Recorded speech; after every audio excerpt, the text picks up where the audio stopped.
നീ ഒരു ഭാഗത്ത് തളർന്നിരിക്കുമ്പോ ആ തളർച്ചയ്ക്ക് കാരണം ഇവളാണെന്നും പറഞ്ഞ് ഇവളങ്ങ് തുടങ്ങും.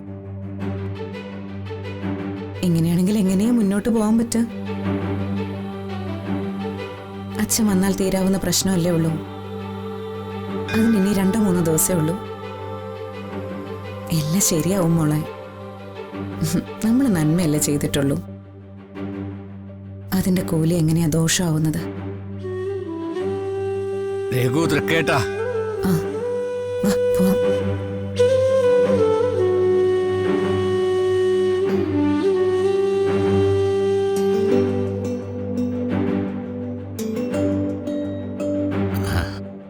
അല്പം കഠിന പരീക്ഷണങ്ങളിലൂടെ പോയിക്കൊണ്ടിരിക്കുകയാണല്ലേ നിത്യ? ആ അതെ. കാർമേഘങ്ങൾ ഒഴിയാൻ സമയമായി എന്നാ കാണിക്കുന്നത്. ധൈര്യമായിട്ട് മുന്നോട്ട് പോവാം.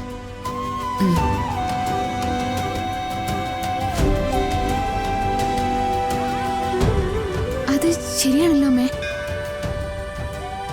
നമ്മൾ പറയാതെ അദ്ദേഹം എങ്ങനെയത് കണ്ടുപിടിച്ചത്? ദൈവത്തിന് തൊട്ടടുത്ത് നിൽക്കുന്ന ആളല്ലേ, മറ്റുള്ളവരുടെ വേദന കണ്ടറിയാതിരിക്കോ?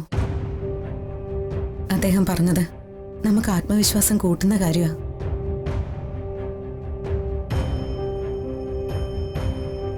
ഹരി, ഇപ്പൊ നിന്റെ മനസ്സ് ശാന്തമായില്ലേ? ഉവാൻറ്റി, ഇങ്ങോട്ട് പുറപ്പെട്ടതിനേക്കാളും കുറച്ച് മനസ്സമാധാനം അതിപ്പോ എന്റെ മനസ്സിലുണ്ട്. തിരുമേനിയുടെ വാക്കുകളിലൂടെ കേട്ടപ്പോ എന്തോ വല്ലാത്തൊരു പ്രതീക്ഷ. എന്നാ ഇനി നമുക്ക് മടങ്ങാം. എന്താ? വാ.